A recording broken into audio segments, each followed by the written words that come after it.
लो सारे exit poll फर्जी हैं। सारे इंडिया गठबंधन की पार्टियों को बोलना चाहता हूं, अपने अपने काउंटिंग एजेंट को बोल दो पूरी तरह से सतर्क रहे, आखिरी तक अगर हार भी रहे हैं तब भी उठ के ना आए कहीं कि इन्होंने इतना ज्यादा सीटें इसलिए दिखाई क्योंकि इनके लोगों ने शेयर मार्केट में इन्वेस्ट कर रखा है। अफसरशाही पे दबाव डालने के लिए अगले 3 दिन में अफसरों से उल्टे सीधे काम कराने के लिए एक माहौल बना दिया गया। भाई आ तो हम ही रहे हैं तो हमारी बात मानो, उल्टे सीधे काम करो, काउंटिंग में गड़बड़ कराएंगे, सब कुछ करेंगे। कल ही कम सीट दिखा दी होती एग्जिट पोल वालों ने तो हो सकता है कि इन दोनों के खिलाफ आरएसएस में और बीजेपी में कल ही बगावत शुरू हो जाती। 4 तारीख तक इंतजार ही नहीं होता।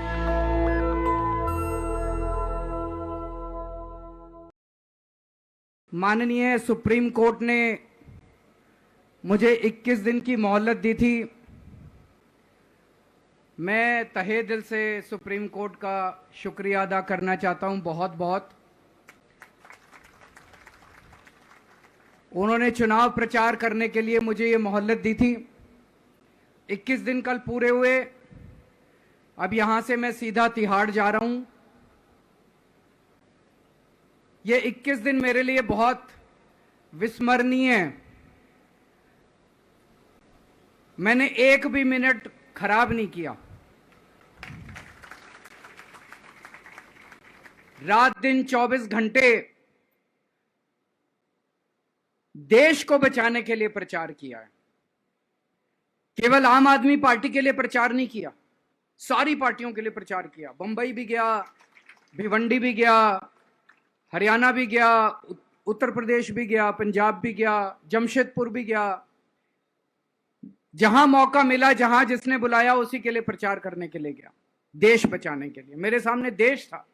आम आदमी पार्टी इंपॉर्टेंट नहीं है, आम आदमी पार्टी सेकेंडरी है, पहली हमारे लिए देश है। तो मैं दिल्ली के लोगों को कहना चाहता हूं, आज आपका बेटा दोबारा जेल जा रहा है, इसलिए नहीं कि मैंने कोई भ्रष्टाचार किया है, इसलिए कि मैंने तानाशाही के खिलाफ आवाज उठाने की जरूरत की है। इस प्रचार के दौरान एक सबसे बढ़िया बात यह हुई कि सारे देश के सामने प्रधानमंत्री श्री नरेंद्र मोदी जी ने यह कबूल किया कि उनके पास मेरे खिलाफ रत्ती भर भी सबूत नहीं है। हम कहते थे ना, जब भी हमसे पूछा जाता था कि भाई ये कह रहे हैं 100 करोड़ रिश्वत ली, 100 करोड़ रिश्वत ली, वो 100 करोड़ कहां गया? 500 से ज्यादा जगह तुमने रेड मार ली, कहीं चवन्नी मिली हो, अठन्नी मिली हो, 1 रुपया मिला हो, कहीं हमने खर्च किया हो, कहीं कैश पड़ा हो, कहीं लॉकर में मिला हो, कहीं स्विस बैंक में मिला, कहीं चवन्नी नहीं मिली तो पैसा कहां गया? तो एक टीवी चैनल के इंटरव्यू में उस टीवी वाले ने मोदी जी से पूछा कि प्रधानमंत्री जी, ये केजरीवाल चारों तरफ कहता घूम रहा है कि आपके पास उसके खिलाफ कोई सबूत नहीं है, आपके पास उसके खिलाफ कोई रिकवरी नहीं है, फिर आपने उसको गिरफ्तार कैसे कर रखा है? पता है प्रधानमंत्री जी ने क्या कहा? प्रधानमंत्री जी कहते हैं, मैं मानता हूं कि केजरीवाल के खिलाफ कोई सबूत नहीं है, मैं मानता हूं कि केजरीवाल के खिलाफ कोई रिकवरी नहीं है, क्योंकि केजरीवाल अनुभवी चोर है। चलो मान लिया मैं अनुभवी चोर हूं, तुम्हारे पास सबूत तो नहीं है, तुम्हारे पास रिकवरी तो नहीं है, तो यूं ही डाल दिया मेरे को जेल में, बिना सबूत के डाल दिया मेरे को जेल में, बिना रिकवरी के डाल दिया जेल में। देश के इतिहास में 75 साल में सबसे ज्यादा बहुमत से आई हुई सरकार है। एक बार 70 में से 67 सीट, दूसरी बार 70 में से 62 सीट, 55% से ज्यादा वोट शेयर। इतने भारी बहुमत वाली सरकार के मुख्यमंत्री को आपने बिना सबूत के जेल में डाल दिया। यही तो तानाशाही है कि जिसका मन करेगा मैं उसी को जेल में डाल दूंगा, जिसका मन करेगा उसी को जेल में डाल दूंगा। और पूरे देश को मैसेज दे दिया कि अगर मैंने केजरीवाल को फर्जी केस में जेल में डाल दिया तो तुम्हारी तो औकात ही क्या है, किसी को भी पकड़ के जेल में डाल दो। इसी तानाशाही के खिलाफ लड़ रहा हूं मैं। और इस किस्म की तानाशाही अपने देश को बर्दाश्त नहीं है। भगत सिंह ने कहा था ना कि जब सत्ता तानाशाही हो जाए तो जेल जिम्मेदारी बन जाती है, सबकी जिम्मेदारी है जेल में जाना, इसके खिलाफ आवाज उठाना। भगत सिंह के चेले हैं। भगत सिंह देश को बचाने के लिए, देश को आजाद कराने के लिए जेल गए थे। भगत सिंह देश को आजाद कराने के लिए फांसी पे चढ़े थे। हम देश को बचाने के लिए जेल जा रहे हैं। इस बार जब जा रहा हूं, मुझे नहीं पता अब मैं कब वापस आऊंगा, मुझे नहीं पता ये क्या करेंगे मेरे साथ जेल में, लेकिन मुझे कोई परवाह नहीं है, जो मर्जी करें। अगर भगत सिंह फांसी पे चढ़ गए, मैं भी फांसी पे चढ़ने के लिए तैयार हूं। मेरे शरीर का एक एक कतरा इस देश के लिए है, मेरे शरीर के खून की एक एक बूंद इस देश के लिए है, मेरे जीवन का एक एक पल देश के लिए है।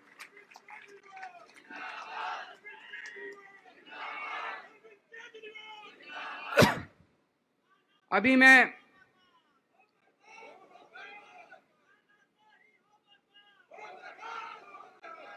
अभी राजघाट गया था सभी साथियों के साथ। महात्मा गांधी की समाधि पे हम लोगों ने श्रद्धांजलि दी। गांधी जी ने इस हमारे देश से तानाशाही का अंत किया था, वो हमारे लिए प्रेरणा स्रोत हैं। उसके बाद हम कनॉट प्लेस गए, हनुमान मंदिर, वहाँ पे हमने हनुमान जी के मंदिर में जाके हनुमान जी का आशीर्वाद लिया। 4 तारीख को भी मंगलवार है, भली करेंगे बजरंग बली, करेंगे कि नहीं करेंगे? बोल बजरंग बली की।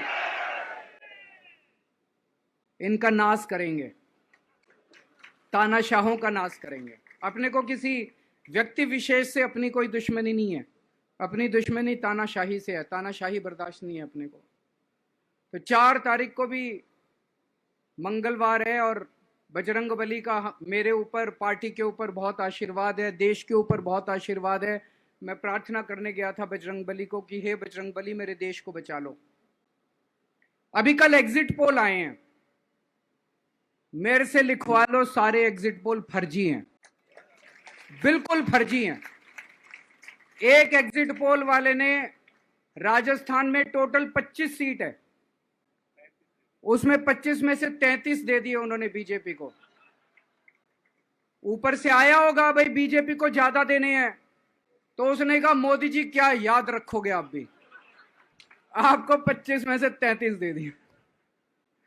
तो पूरा का पूरा फर्जी है, पूरा एग्जिट पोल फर्जी है। लेकिन असली मुद्दा ये है, इनको गिनती से 3 दिन पहले फर्जी एग्जिट पोल कराने की क्या जरूरत थी, ये समझने वाली बात है। मेरे को भी समझ नहीं आया। कई सारे लोगों की कई सारी बातें चल रही हैं। एक ये चल रहा है कि इन्होंने मशीनों का घोटाला कर दिया, लेकिन मैंने संदीप पाठक को भी बोला है और मैं सारे इंडिया गठबंधन की पार्टियों को बोलना चाहता हूं, अपने अपने काउंटिंग एजेंट को बोल दो पूरी तरह से सतर्क रहे। आखिरी तक अगर हार भी रहे हैं तब भी उठ के ना आए। कई बार क्या होता है, 1 राउंड में, 2 राउंड में, 3 राउंड में हार गए तो उठ के चले जाते हैं। उठ के नहीं जाना। सबसे लास्ट में रैंडम जितने बूथ होते हैं, ईवीएम मशीन होती है, उसकी पर्चियां पड़ती हैं। उन पर्चियों में से 5% पर्चियां उठाई जाती हैं। उन 5% ईवीएम की मैचिंग वीवीपैट की स्लिप से कराई जाती है। वीवीपैट पे जो स्लिप है उसकी काउंटिंग होती है, जैसे बैलेट पेपर की काउंटिंग होती थी, और उसकी काउंटिंग और ईवीएम की चेकिंग होती है दोनों की। एक भी मशीन अगर मैच ना करे तो वहां चुनाव रद्द कर दिया जाता है। तो अगर आपने ये चेकिंग कर ली वहां पे, तो इसका मतलब फिर ईवीएम का घोटाला हम बचा सकते हैं। फिर ईवीएम के घोटाला अगर कर रखा इन्होंने तो हम उसको एक्सपोज कर सकते हैं। तो सब लोगों ने लास्ट तक रुक के, आपका कैंडिडेट हार भी रहा है तब भी आखिरी तक रुक के आपको ये ईवीएम की चेकिंग करा के आनी है, ईवीएम और वीवीपैट की मैचिंग करा के आनी है। एक थ्योरी ये चल रही है कि इन्होंने इतना ज्यादा सीटें इसलिए दिखाई क्योंकि इनके लोगों ने शेयर मार्केट में इन्वेस्ट कर रखा है, और कल जब शेयर मार्केट खुले तो बम्पर होगा, तो ये अपने शेयर बेच बाच के खुद तो निकल लेंगे। बाकी एक थ्योरी ये चल रही है कि अफसरशाही पे दबाव डालने के लिए अगले 3 दिन में अफसरों से उल्टे सीधे काम कराने के लिए एक माहौल बना दिया गया। भाई आ तो हम ही रहे हैं, तो हमारी बात मानो, उल्टे सीधे काम करो, काउंटिंग में गड़बड़ कराएंगे, सब कुछ करेंगे। लेकिन फिर से मैं कह रहा हूं, अपने को, अपने काउंटिंग एजेंट, एआरओ, सब आरओ, सब लोगों को अपने को ट्रेन करके भेजना है और अपने को चौकन्ना रहना है। बाद में हम कहते रहे इन्होंने ये कर दिया, उसका कोई फायदा नहीं होगा। अभी अपने को चौकन्ना रहना है। एक थ्योरी ये चल रही है कि अगर इन्होंने कल ही कम सीट दिखा दी होती एग्जिट पोल वालों ने, तो हो सकता है कि इन दोनों के खिलाफ आरएसएस में और बीजेपी में कल ही बगावत शुरू हो जाती। 4 तारीख तक इंतजार ही नहीं होता, हो सकता है।